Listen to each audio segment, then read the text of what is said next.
It's that time once again, Spider-Man fans. I just got done watching Kraven the Hunter. And with Kraven the Hunter, we are following Aaron Taylor Johnson, who plays Kraven, a man gifted with superior strength and animal-like abilities, must now use that power to seek revenge on those who have done him wrong. That's all pretty much. We're getting spoilers to you guys. This will be a spoiler-free review. We're just gonna have to talk a lot of spoilers once this movie comes out, because believe it or not, there's actually a lot of weird Spider-Man lore and Easter eggs thrown in this movie, some that surprised me. But boy, I can't believe we are doing this for the third time in the year of 2024. We started the year with Madam Web, then we had Venom: The Last Dance, and now we're up to Kraven the Hunter. I never thought I'd live in a reality where Sony was not only making spin-off Spider-Man movies that had nothing to do with Spider-Man, but that they would make so many we would have a year where 3 of them would come out.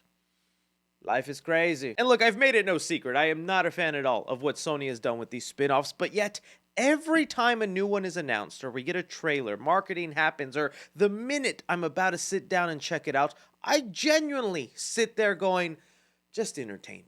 Just let me see some fun. I do not want to be that guy on the internet yelling at a camera alone in his room, because I know there's a chunk of people that actually enjoy and have fun with these movies, and I just want to feel a part of that group once. And with Kraven the Hunter, I thought it had the best chance of being that for me because of its R rating, so I was at least going to get some bloody, violent goodness. I walked in hoping I can come out and say, yep, that is the best Spider-Man spin-off they've made so far. I'm walking out going, I honestly don't know if this is better or worse than Morbius and Madam Web. Yeah, I said it. I'm gonna get into the good and I'm gonna get into the bad. Look, I think if you are wanting to go in just for the action sequences and the R-rated goodness that this movie has to offer, those scenes are actually really fun. Well, I think they could have been choreographed slightly better and edited in a way where you could enjoy them more when they happen. Boy, was I locked into the movie and actually having a good time. Aaron Taylor Johnson is very watchable as Kraven the Hunter. I've been a big Aaron Taylor Johnson fan ever since the days of Kick-Ass, which even after Kraven and Quicksilver, that is still his best superhero movie role. And here's Kraven. He's way more charismatic than I was expecting, a lot more polite and kind of good-hearted, believe it or not, for a villain solo movie. I'll get into that in a sec. But the action scenes, they are fun. And I mean, they give Kraven an ability here that makes you go, dude, I would watch a superhero movie where the hero of the film has these animal super strength powers. Like, the best way to describe them in the movie is like if you took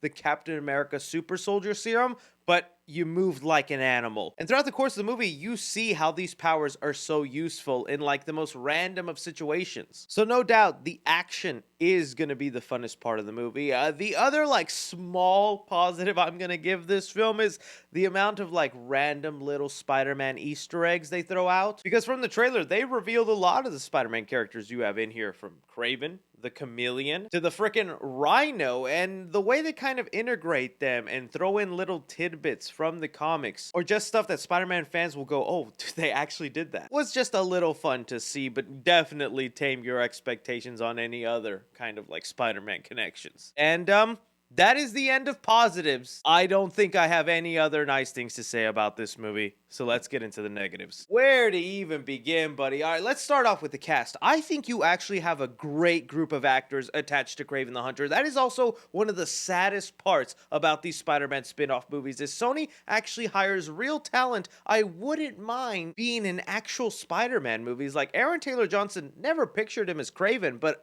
dude, if you told me he was Kraven in the next Tom Holland Spider-Man movie, I would have been very happy with that. But here, you have people like Aaron Taylor Johnson, Russell Crowe, Ariana DeBose, Christopher Abbott, Fred Hetchinger, all actors that I've not only seen Oscar-worthy performances from, but I know are genuinely good actors. The script and dialogue in Kraven the Hunter is not doing anybody any favors.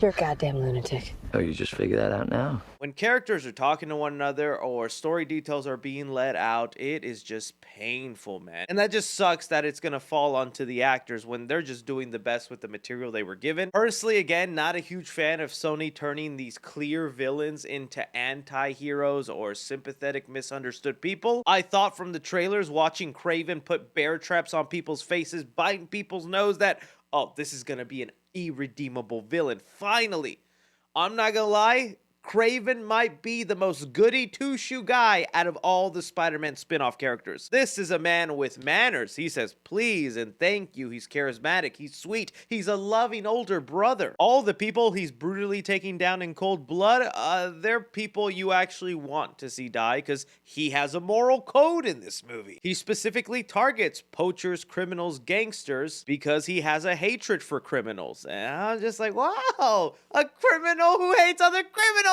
Yes! You're brilliant, Sony! I'm all up for superhero movies to adapt a character and change up their origin. The MCU has done it plenty of times. You don't have to be the exact character from the comics, but when you stray so far from the original motivations and idea of who the character is you're adapting, then what is the point? Because there's a real argument to be made, although kind of one-dimensional. Russell Crowe's character should be the real Kraven because everything he speaks and says is way more in line with the traditional Kraven the Hunter character than Aaron Taylor Johnson. Still though, to some people that's not going to matter because Aaron is charismatic and fun in the role, and that's all some people are going to care about. When we get on to the story, oh boy, is it jumbled and does it take a while to get going. I'm watching the first half of this movie going, so what are we doing?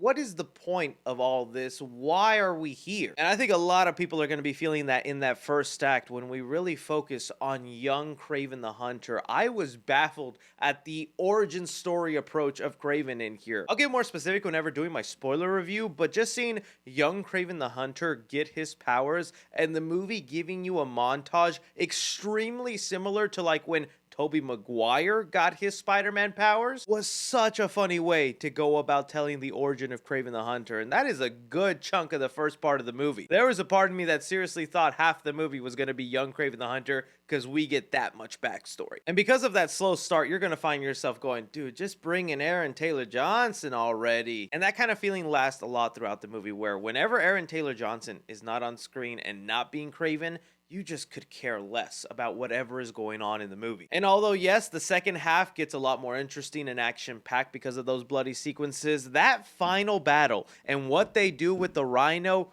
wow, is it embarrassing. Not only is it littered with, like, terrible CGI, and that makes a lot of sense. Remember, this movie was supposed to release a year ago, last October, and the rumor is they delayed it so they could add this final battle with Rhino that wasn't part of the original film, and you can tell because the effects in this Kraven and Rhino battle are so rushed and are very poorly done. But funny enough, I think the Rhino character is almost so bad, he's hilarious throughout the movie. Alessandro Nivola plays Rhino, and he is just hamming it up. You can tell he's the one actor that is just trying to make this awful script work because he has a lot of quirky, silly scenes. And I'm not gonna lie, a lot of it had me actually giggling. Not because it was good, but because it actually felt fun. So yeah, yet again, Sony has duped a lot of Spider-Man fans, but hey, people are catching on. This movie is looking to open very poorly. A lot of fans out there are aware now what Sony delivers with these spin-off movies, and they're not going to continue paying for it. But I know there's still a good chunk of loyal, dedicated Spider-Man fans that after all the bad things I told you and how much I've warned you about this movie,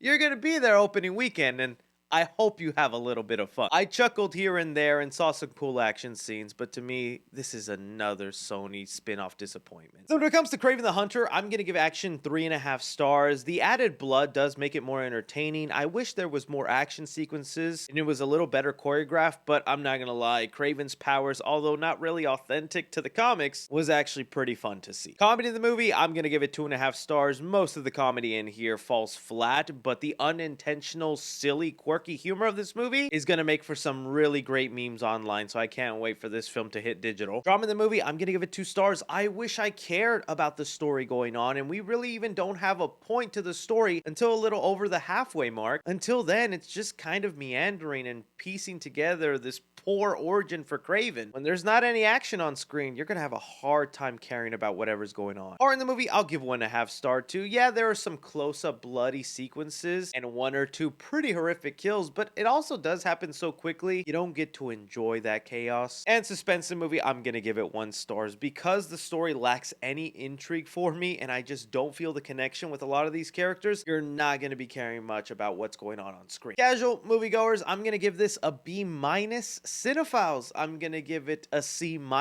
And critically, I'm going to give it an F. Well, I do think Kraven the Hunter isn't the worst Sony Spider-Man spin-off movie that they've made. It is still plagued with so many issues that hold it back from being as entertaining as some people hope. I recommend you rent it. That'll do, Donkey. That'll do. Again, that's just my opinion on the movie. I know there's going to be some people that are still going to be kind of satisfied with this movie just because of those fun action scenes. But really, try to look at the whole picture and tell me this was a cohesive movie. No post-credit scenes, but the ending tries to tease a setup for a sequel. We'll talk about that in spoilers. Let me know your guys' thoughts on Kraven the Hunter if you got around to seeing it. If you're someone that's still going to check out this movie, I applaud you. Formulate your own opinions, and you might be one of the people that love this movie. Don't forget to like, subscribe, follow me on Twitter at 3C Films or on TikTok at 3C Films. But as always, I'm Chris. Take care.